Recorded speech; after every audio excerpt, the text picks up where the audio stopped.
ঢাকা শহরের থেকে এরকম শখ পূরণ করাটা অনেক কঠিন। ছাদের বাগানে আমি বা ছাদে লাউ শাক লাগিয়েছি, কিছু পাতা পেরে নিলাম। আজকে একটা আইটেম রান্না করব বা আইটেম করব। রেসিপিটা করার জন্য আমি বাজার থেকে কিছু শাকও কিনে নিয়ে এসেছি, যেটা শীতের শাক, অনেকেই পছন্দ করে।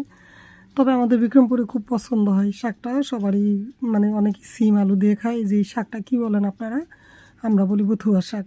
আসসালামু আলাইকুম, কেমন আছেন বন্ধুরা? মিনু সুলতানা ব্লগে স্বাগতম আপনাদের ছোট্ট একটা ভিডিওতে। আজকে এই শাকটা নাকি খুব আমি রান্না করব, খুব ভিটামিন সমৃদ্ধ শাকটা, এ এবং ডি, যেটা শরীরে এবং হাড়ের খুবই উপকারে লাগে, চোখেরও কাজে লাগে।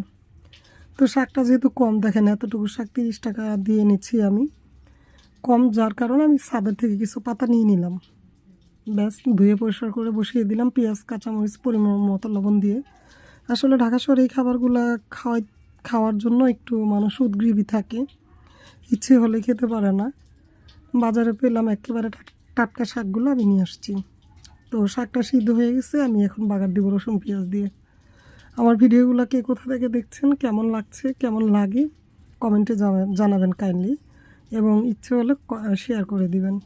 ভালো লেগে থাকলে পাশে থাকবেন, ফলো দিয়ে, এবং সব সময় আমার ভিডিওগুলো দেখবেন। আল্লাহ হাফেজ, আসসালাম।